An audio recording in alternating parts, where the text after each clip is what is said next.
This conference will now be recorded. Okay, I'm going to make a start if that's all right. Yep, no worries.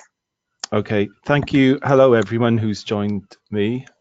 Sorry for the initial IT problems, but it's not entirely unexpected, but thank you to Gaynor for helping me. Thank you also for the invitation to speak today. I'm going to be presenting on my PhD study, which, as you can see, was an exploration of the interprofessional working with risk and older people within multidisciplinary teams. If you can't hear me, then do try and let me know it somehow. I think I can see comments, but if you've got any questions, then we can have a chat afterwards as well. So what I'm going to be talking about today is, I think anybody who's ever done a PhD or any kind of postgraduate study will recognize it's a very personal journey, and that's what I wanted to convey today. So in addition to talking about the study and its findings, I wanted to talk about some aspects of that journey. Although obviously because of time, I can only touch upon certain aspects. I undertook my PhD part-time alongside full-time employment, family commitments, and the usual life events that wait for no one. So it did take me quite a while to actually complete it. But it was definitely a long-term companion, sometimes a source of comfort, usually a source of frustration, though, and I think anybody can attest to that. But anyway, these are the areas that I'm actually focusing on. The PhD, as any PhD or study, is far from perfect, but what was important, what I take away from it, is that the experience taught me a lot, and something which I now convey to my postgrad and research students. So I do hope there will be something here for everyone that everyone can relate to and take something away from. So I started off with a diploma in social work and MSc Applied Social Sciences from Swansea University. I seem to have come back. My practice experience ranges from, I started off as a children's social services social worker. I did a stint in hospital, 2 large general and acute hospitals in South Wales. I was a community-based social worker for a while. I've done some work in the acute setting as well, with older people's mental health. I went into management and strategic commissioning. But this is just post-qualifying experience. I also worked for a number of years in social care prior to actually getting my social work qualification. So I'm proudly embedded in practice. And it wasn't until 2007 that I made the decision to move into academia at great financial cost, because it took me years to actually achieve a similar pay grade to what I was on before I left, but I wouldn't have changed it for the world. But one thing from my practice experience that I carry with me today, and which I focus my research on, is that I've worked almost entirely within multidisciplinary teams and contexts, and I think that's extremely important to me. And my research as well has been very closely linked to social work, predominantly around older people, which is, as you can see, in 2007 I won a secondment to the university, and it was a 3-year secondment, so I didn't feel I could leave afterwards. I was enjoying myself too much, and that was with older people, so that's why my PhD is focusing on older people. It was some of the practice experiences that inspired my PhD topic. For example, working in a complex and increasingly divergent legislative and policy context. I think we can all relate to that. But my training as a social worker, I felt, was quite well-rounded and helped me to maximize my potential up to the point of qualification, which, for those of us who have undertaken the qualification, your true learning often only starts after you begin to practice. One constant element through my practice career, was the pace of legislative change, particularly with regard to, as I said, to the policy context and the divergent policy trajectories that that we find in the UK, and it's only increasing. But working across a range of teams and specialisms in both community and acute settings offered me an opportunity to develop quite a well-rounded knowledge of interprofessional and multidisciplinary working. I've had some amazing opportunities, and I've met some amazing people and some of the top people in their fields in this area, and worked in some incredibly dynamic teams where I felt very much a part of that multidisciplinary team, even though in some cases I might have been the only social worker in a team of 20 health professionals. But I've also experienced the opposite, where I faced some hostility really and distrust, and made to feel as though I've got nothing really to contribute. So this inspired me to explore what the key factors were that made multidisciplinary teams work. I mean, I had some ideas from my own practice, but I wanted to test these out in my PhD study. So acknowledging my own familiarity with the research area and of my own experiences, I established like a baseline research question and the objectives I wanted to achieve. Whoops, sorry, gone too far. I focused on risk, as from my practice experience and my research interest, and obviously what I was reading in the literature and of course popular discourse, it was how risk is one of the most contested areas of interprofessional work, in particularly between health and social care. So to answer this research question, I knew that I needed to identify key aims. For example, so this study is relevant to Wales, although I did take some time to look at how this may differ within the wider UK context. But I wanted to speak to frontline practitioners to get their views, and recognizing I had been away from the frontline for some time, and had anything changed, had anything moved on, what was new, what was going on at the frontline. I was keen to explore all of these questions and these issues. I was not able to recall many discussions within the MDT around how to overcome the types of barriers or issues that health and social care practitioners face specifically when working together. And that's something, again, which came to me as a practitioner and later as a researcher. And so I wanted to start gathering these broad ranges of perspectives. What was it that made a good multidisciplinary team, or a cohesive multidisciplinary team? I also wanted to spend a little bit of time looking at social work within the multidisciplinary team and ask questions like, is it the best place for it to be located? What are its roles and purposes, and so on? There's relatively little evidence around this. There is some, but there's relatively little empirical evidence, and so I wanted to contribute to that body of knowledge as well. So the research sites, after an extremely protracted ethics application and jumping through numerous hoops, I was given leave to undertake the study in a university health board area and a coterminous local authority. The university area covered over 500,000 people, whereas the local authority covered a population of 241,000 people, so it's quite a large area. There was a 66% rural, 34% urban split, and 12% of its local areas fell within the top 10% of the most deprived in Wales. So I felt that the area very much had a very good demographic representation as well. So the methods that I decided upon, I'm predominantly a qualitative researcher, so I decided to undertake semi-structured qualitative interviews with health and social work practitioners, and then I audio recorded and transcribed the interviews. I also wanted to undertake, sorry, I should go back to say the inclusion criteria for the participants were that they had to be professionally qualified and work with older people.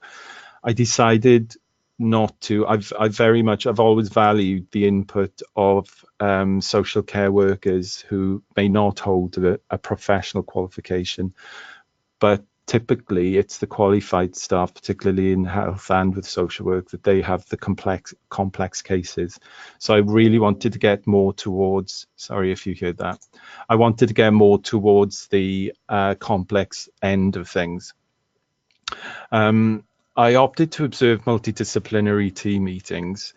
As from experience, I knew that they could be very lively forum, and I was expecting them to be a very great source of data, where there would be, my experience, multidisciplinary teams have been, as I've said, good and bad, but typically that you're involved very heavily, obviously, depending on the specialism, but you're involved in lots of decision making, that there's often lively debates and discussions, negotiations. But because of my background, I wanted to use this as a method to let the data speak for itself rather than me give my views on my own perspectives. I wanted to really test this out. And also, I felt that observations would actually be a good method, a potential means to corroborate or dispel some of the data collected from interviews.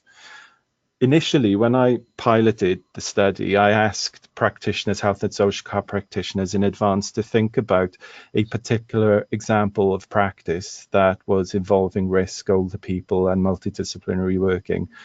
And when practitioners would come to the interview, they'd either forgotten or didn't have time to prepare anything, or they presented very, very positively themselves, very positively, where if it wasn't for them, catastrophe would have struck. And, whilst I didn't doubt that, I also felt that there was that predisposition perhaps to present yourself in a very good light. I mean, I think that's human nature.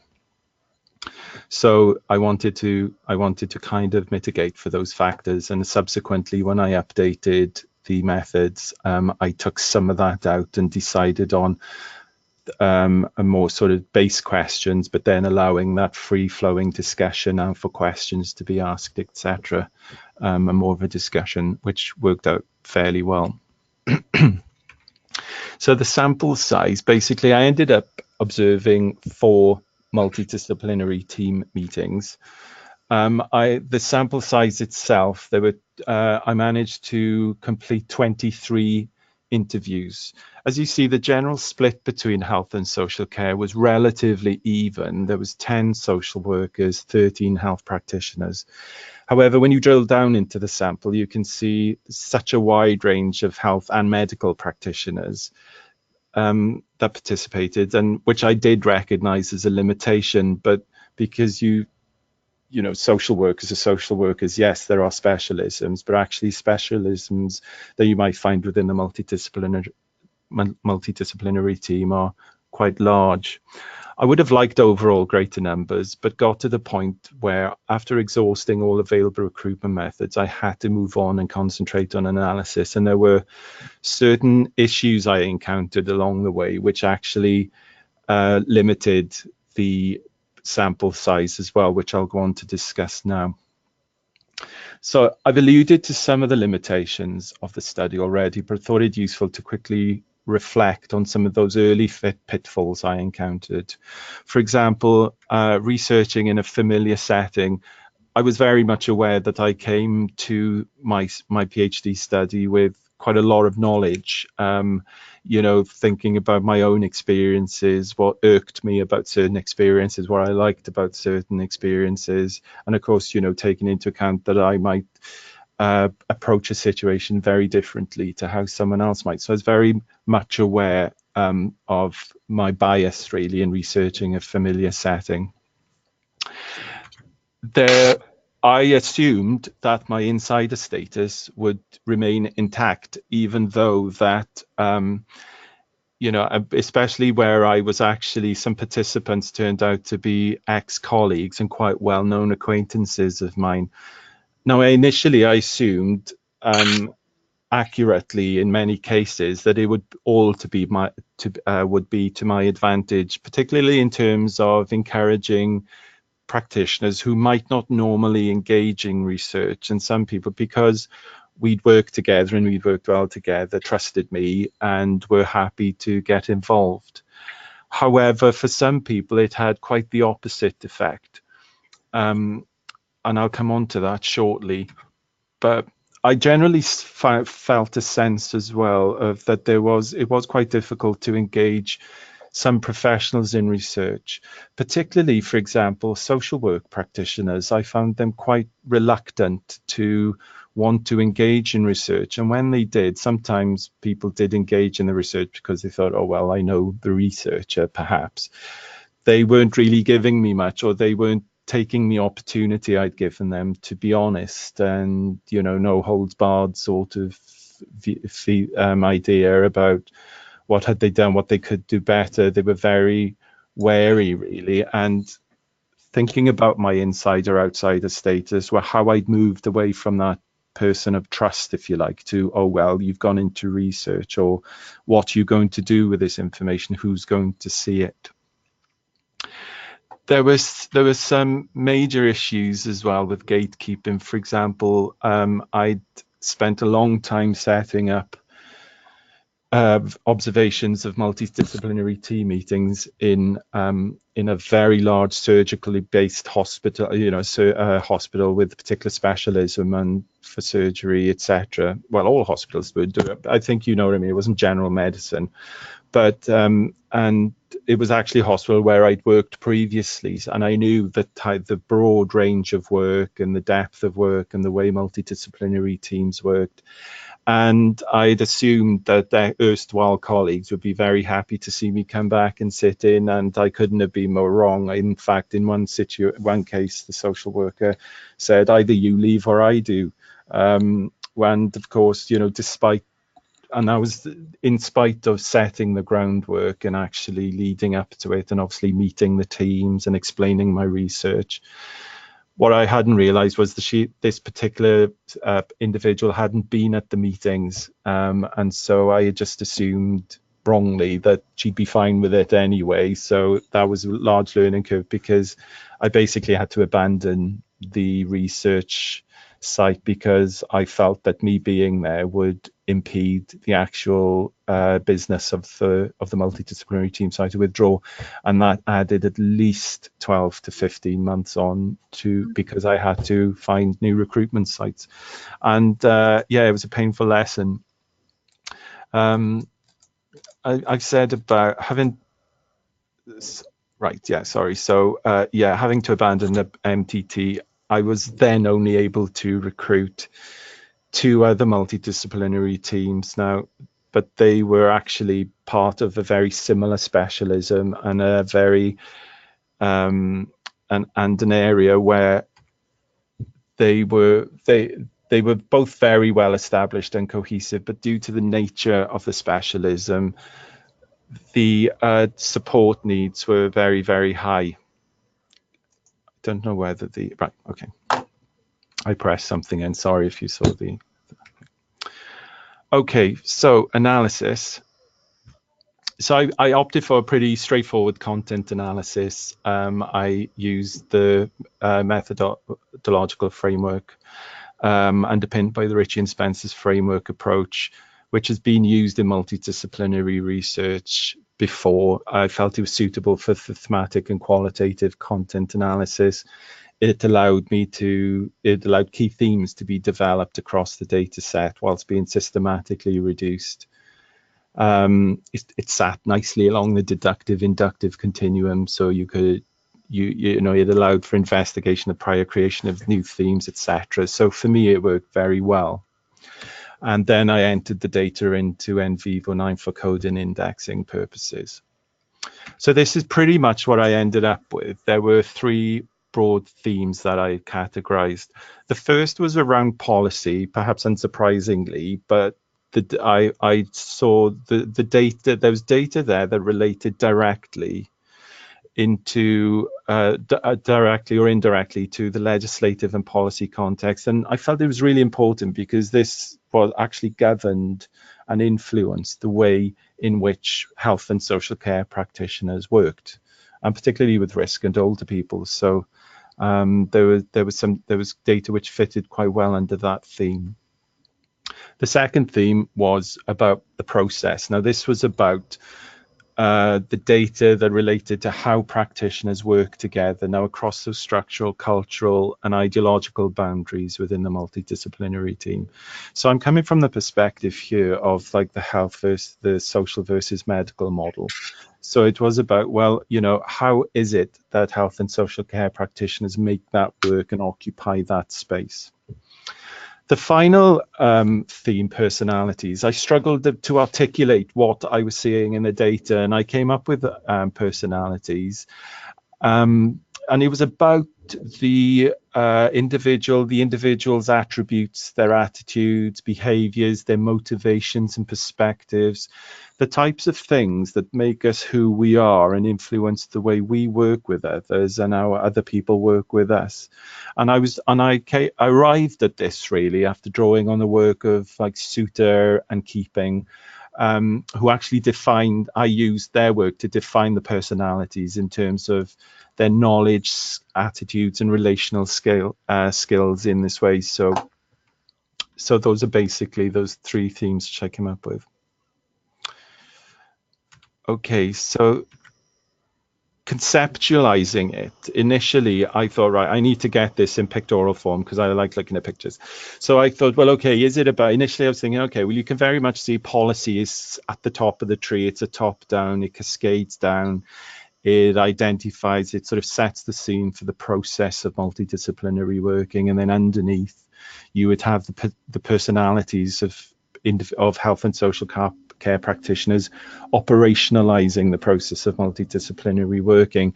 And by the arrows, this is a very simple illustration, but you can see I felt there was like a link, obviously, to process from policy, but then I could see the sort of iterative, reflexive kind of relationship going on between personalities, individual practitioners influencing the process of multidisciplinary work and seeing it, you know, improving, getting better, getting stronger. So I initially came up with this type of this sort of picture in my mind, but I sort of then I then sort of had a little bit of a change of heart about it, and that came out in my PhD viva actually, where my external examiners were like, well, actually you could look at this a different way. And so I did start to think about that, and for me it really sat much more comfortably and resonated with me. So for example, you know, I saw personalities needing to be foregrounded more because there wasn't much out there about this in the literature that I could see. There wasn't so much going on, you know, about how personalities directly links to process, and then how process obviously then feeds back into personalities. And then it was about policy actually being the underpinning element, forming that foundation for the delivery of frontline services. So that's basically what you know, how I'm presenting it today is in this form. Okay, so let's talk about some of the findings then under these themes. I picked out some of the key findings, some of the some, not all of the findings, obviously I haven't got the time to do it, but picking out some of the findings, and I've included quotes from participants to kind of illustrate what I'm getting at as well. Drawing on the work of Suter and Keeping, as I've said, I define personalities as the knowledge, attitudes, and relational skills, which I felt practitioners mobilized to engage with one another interprofessionally.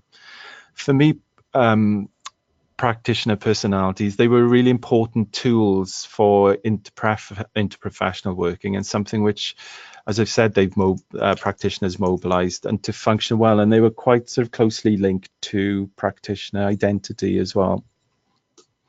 So looking at knowledge, it's important to see it in terms of, well, it's about their knowledge, you know, what do they bring, how well do they understand their own and or others' clinical or professional roles, responsibilities, where do they sit within the professional frameworks, the policy, legal, statutory requirements and frameworks, etc.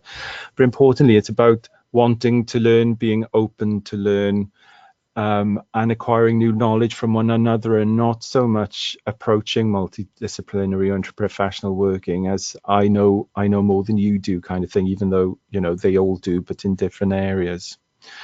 I felt this theme was particularly noteworthy as it suggested there was something there about, thinking about policy.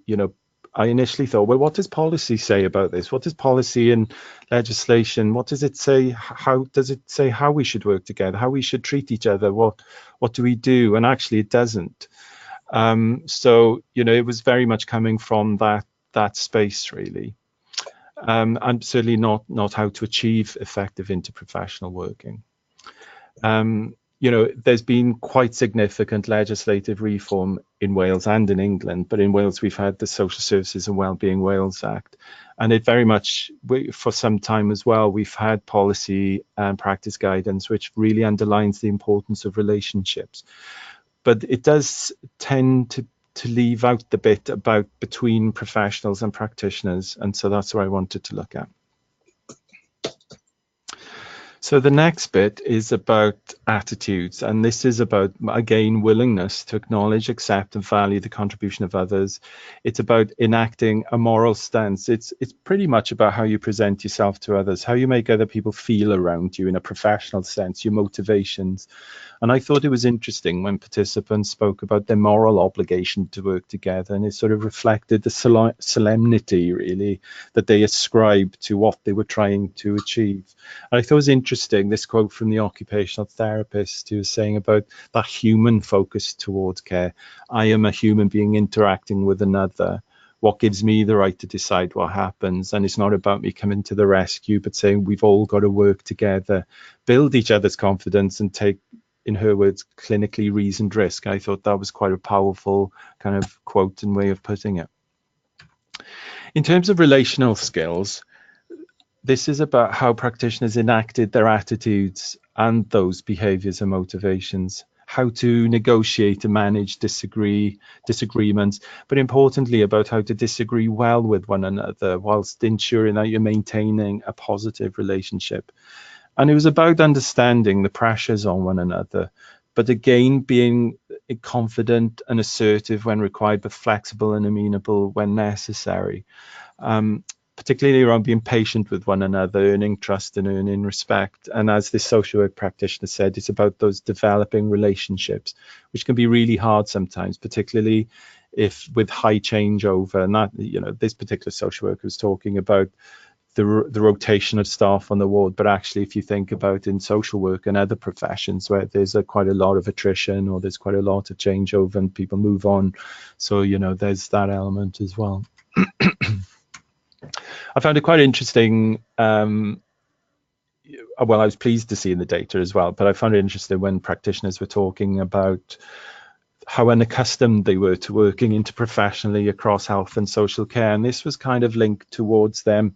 As this medical doctor said, we're all trained in our own little bubbles, and we don't really have that much opportunity to get used to each other. Yes, in training and practicum, yes, you do invariably have those experiences where you're amongst other professions, but actually, the training around it and isn't quite there for some, and I certainly would attest to that from my own experiences as well. It was about having relatively limited learning opportunities during training and post-qualified. As you can see here, you're suddenly expected to get along with everyone as soon as you qualify.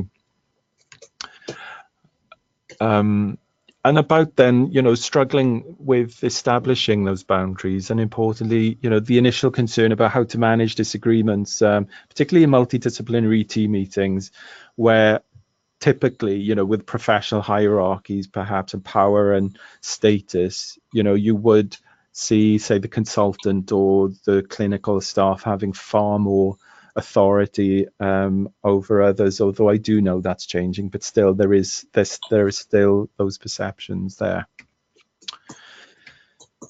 It was also about valuing one another and their professional status and expertise, and this was very important. But it was about as well recognizing what you know, and we're all experts in our areas. So it's about putting your heads together. And this was very important in developing trust with one another. You know, as this physio said, you know, it's about it's the different people, it's the different personalities involved in the team. We get to know each other, we trust each other. We may have disagreements, but we know that everybody's got the patient's best interests at heart. And that sort of also speaks back to that kind of moral obligation, or that moral stance, really, about, well, why are we here? We need to get along, we need to make this work. And then, of course, as you know, moving on from that, really, it's about those positive relationships, which influence interventions. And there was a lot of data which spoke about, you know, because I trust that person, we took a risky decision that we might not have normally, or I was unsure, but because I trusted the social worker, or because I trusted the nurse, or because I trusted the whoever, we took a chance, you know, but because we knew that if something did go wrong, we'd all be in it together, but we'd support one another. And of course, then bringing together the knowledge that all of us have made a big difference. And speaking of which, the importance of difference, it was crucially important. Initially, you know, there's some literature out there about the transdisciplinary approach, where you could walk into a team and not really know who's who. But actually, that was really quite strongly rejected, thinking about it's actually knowing where the difference is, but valuing it. So it's about the different skills, the qualifications, the knowledge that you're bringing to the table, and bringing it to the intervention or the decision.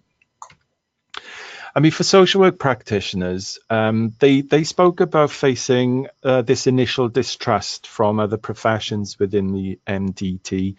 And they talked about, well, you really have to work doubly hard to prove yourself to each member of the team, especially if you're the only one in that multidisciplinary team. It's a huge amount of pressure to be seen and to be recognized, I guess, as professional as everyone else. And that was quite a strong theme that came through from practitioners, social work practitioners.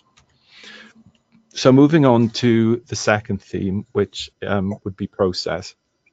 So this is kind of linking in, because the personalities of individual practitioners, it's about influencing the process, as I've said before, really, that process of interprofessional working with multidisciplinary teams, which may be effective in mitigating some of those structural, cultural, and ideological barriers between health and social care.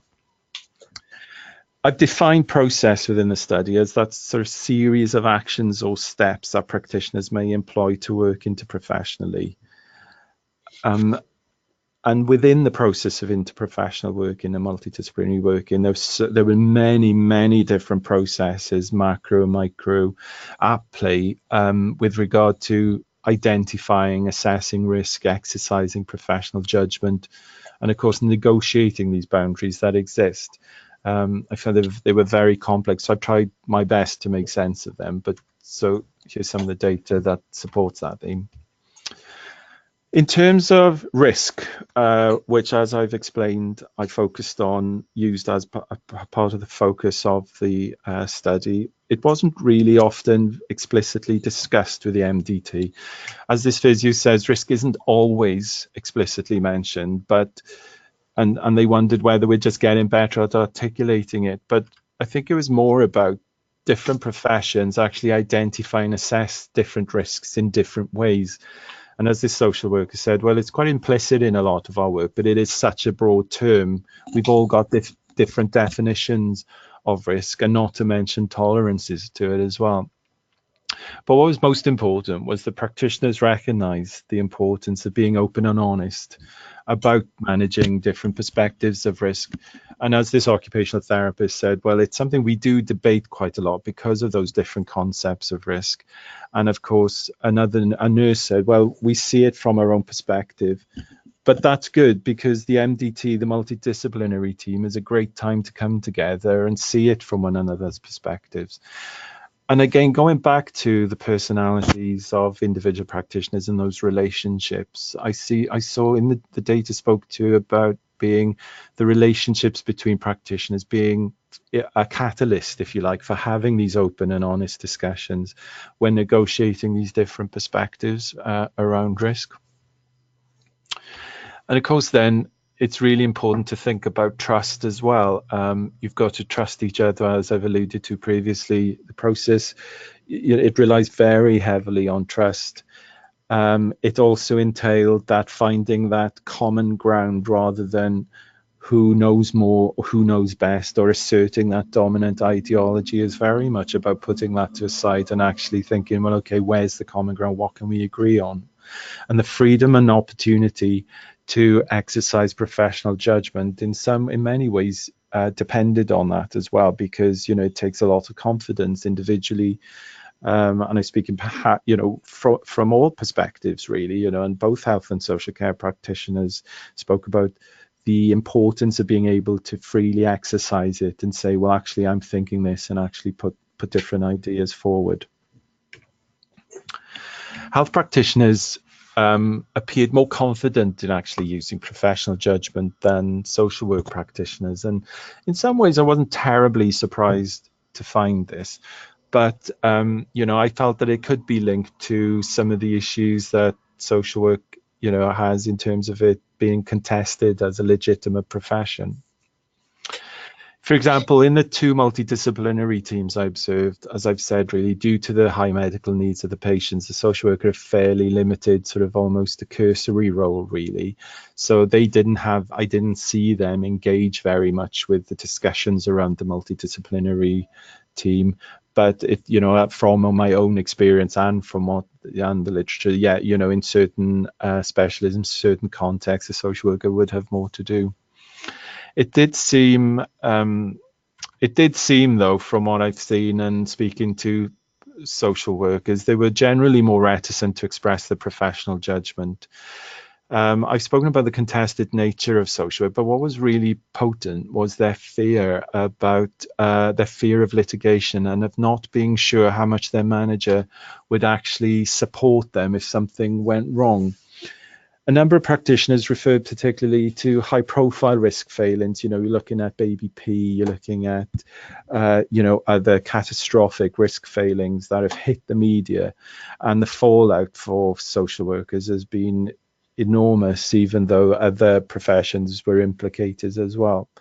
But it was about this culture of fear and blame, and for some, this led to a proliferation, really, of defensive practices, both in organizational culture, but actually as a means of protecting oneself as well, particularly around risk.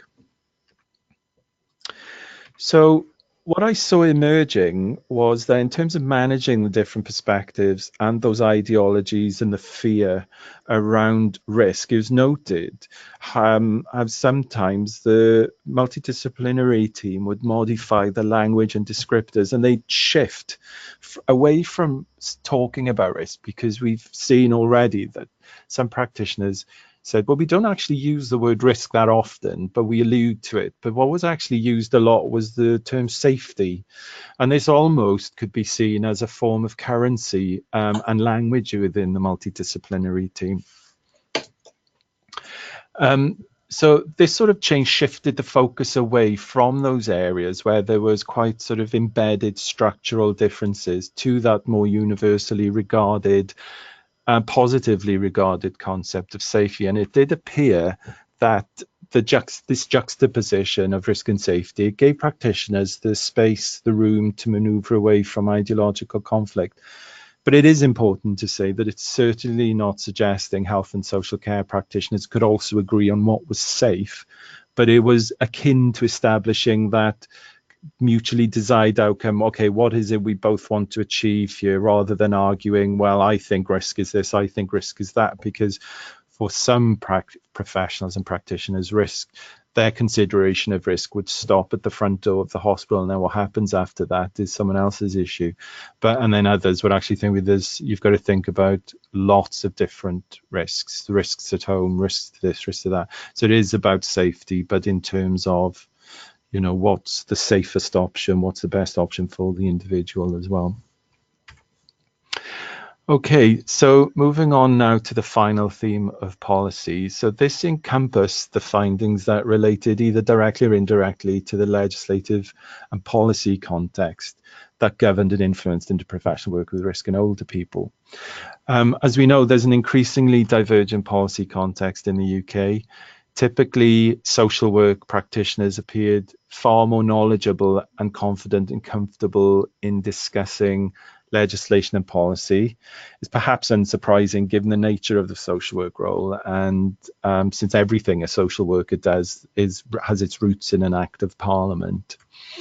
But I did find it somewhat surprising, however, speaking to health practitioners, that especially so long after the inception of the Mental Capacity Act, that so few of them actually referred or had any knowledge of that legislation. And I'm talking a good 10 years hence, or well, less than that really. But, you know, I was still quite surprised by it.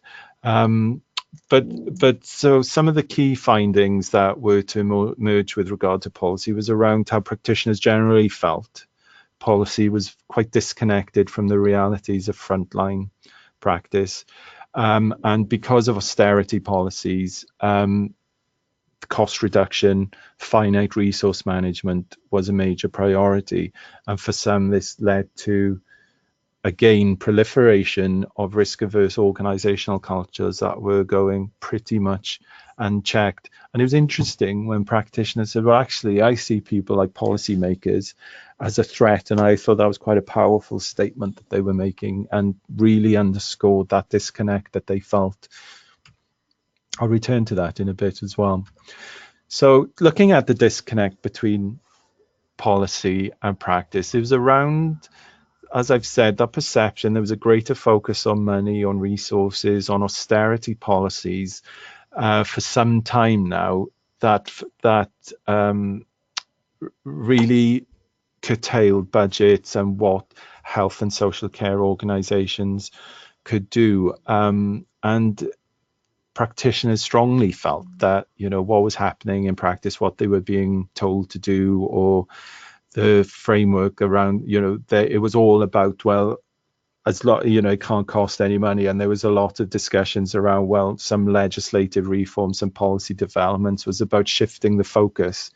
And there's a lot of this in literature as well. Shifting the focus is individualizing risk, really. So it's taking the risk away from the state and saying, no, it's down to you as an individual. You've got to sort yourself out. And obviously, if from social justice perspectives, that's problematic because, you know, actually some people just do not have the resources or the ability to actually do that for themselves. So they become at even greater risk. So it was interesting, therefore, that practitioners spoke of the ethical tensions that working within such a context created for them. For example, focusing, as I said, focusing on resource rather than need. That said, since the data was collected, there has been major legislative reform. I've mentioned the Social Services and Wellbeing Wales Act, which shares some similar characteristics to the Care Act in England. But the legislative reforms were accounted for in the thesis, but ostensibly the disconnect appears to remain a fairly constant theme. Moving on to the next bit about proliferation of risk-averse cultures, this was a concern across both health and social care. And there were many examples in the data where practitioners spoke about working in risk-averse organizations and with individuals, professionals who were risk-averse. And these examples highlighted how underdeveloped, in general, risk management strategies were, which often did not, or were accused of not taking into account the views or perspectives of the older person at the center of the intervention or the decision making. With regard to policymakers being seen as a threat, I was a little, you know, these included, they were talking about, well, these actually include managers, senior managers, but I was a bit concerned to hear that researchers and academics are also seen as a threat. But it suggests there's this uncomfortable relationship between practice and research and practice and policy, with practitioners feeling isolated and underappreciated and a threat. And one social worker practitioner very interestingly reported he felt like a silenced expert. And he was talking about having experiences of having his assessment decisions overturned, either because the proposed course of action was too risky considered too risky by managers or too expensive. So in policy was very much seen as largely rhetorical. Yes, we've got this world-class vision for health and social care, but actually you can only provide a third-class service, that sort of thing. So onto reflections. I mean, all research has limitations, get that very large caveat. I should have had it embossed in gold on the front of my thesis when I had it bound. All research has limitations. But thinking about it, obviously, I know a lot more now than when I started, but I think I could have done with a better strategy to achieve a more even representation across health and across health practitioners. I would have liked more numbers. I would have liked better access and engagement with professionals. And as I've said, I made several erroneous assumptions really about researching a familiar territory in a familiar field. And importantly, I'd given some thought to insider outsider status, but I didn't realize I'd become something other and something of a threat myself to practitioners, not health practitioners, by the way. They did seem to be far more willing to engage with research. And I think there's a culture, typically a culture within health, the health professions, where research is quite embedded within their professional roles and responsibilities. So there's a lot of work to do, I think, with social work research, particularly in Wales. Some of the conclusions, these are just a very few of them, but it is about, clearly practitioners wanted to be more involved in policy development, which is far easier said than done. But, they were saying, well, why aren't the policymakers speaking to us? Why aren't they looking at what's happening on the front line?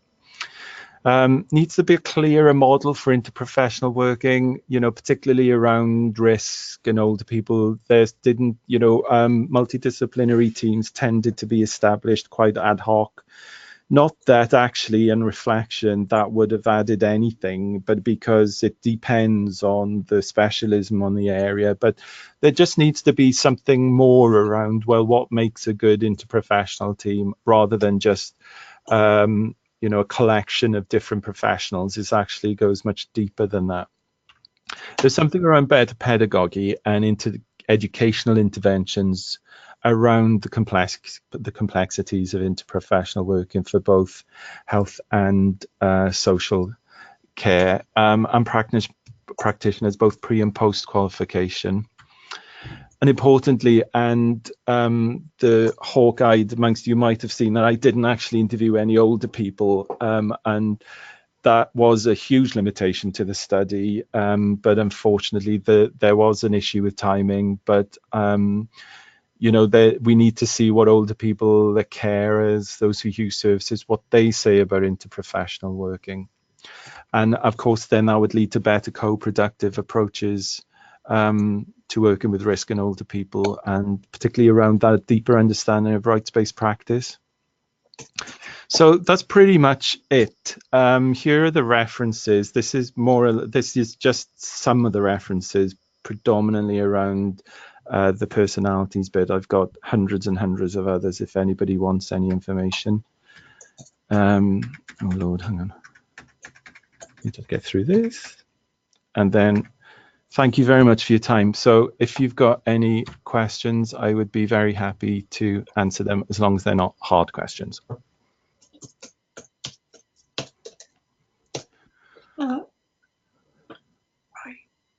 Hello. I'm not sure whether you're able to hear me. It's Louise Wallace. Hi, Louise. I can hear you. Oh, great. Well, that's a lot easier. Okay, so thank you very much. Very thoughtful, very reflective. Yeah. I come from a health and a social work perspective.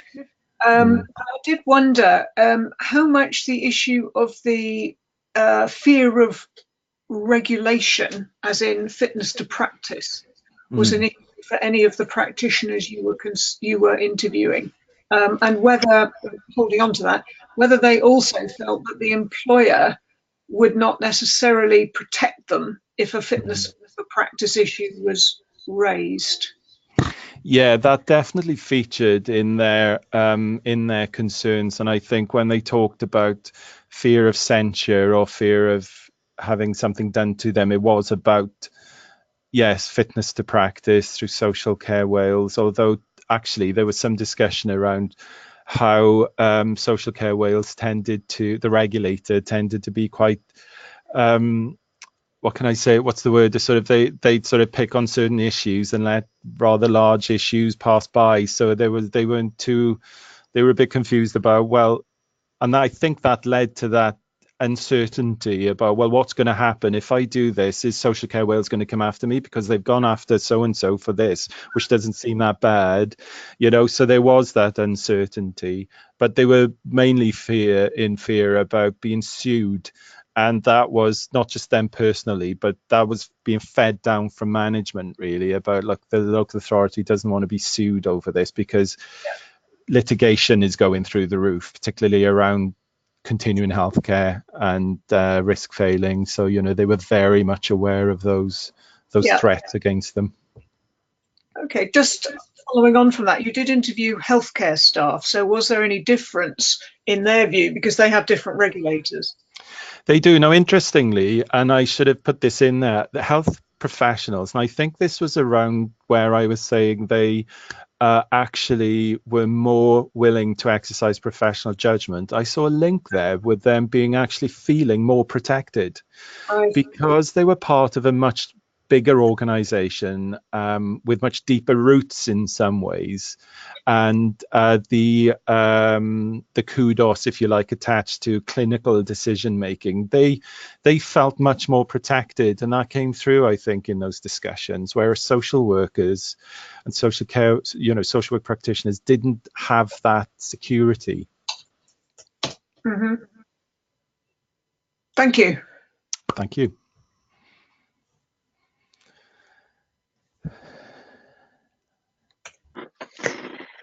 I'm not sure if anybody else has any more questions.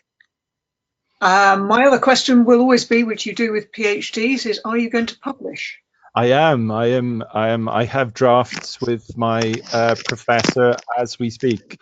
I couldn't look at it for several months afterwards. I was in a state of PTSD, I think, because and it's strange actually that the how you feel after the PhD is done is, particularly when it's been with me through all sorts of ups and downs, actually letting it go, finding out who I was now without this PhD hanging over me.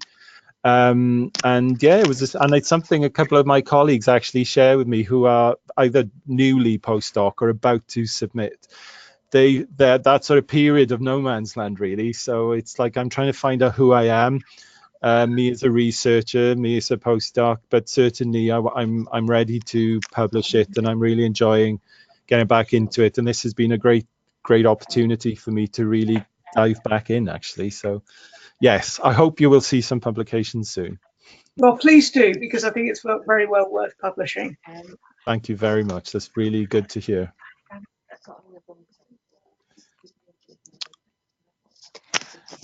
Okay, well, if that's everything, I'd like to say a big thank you to Christian for a great presentation.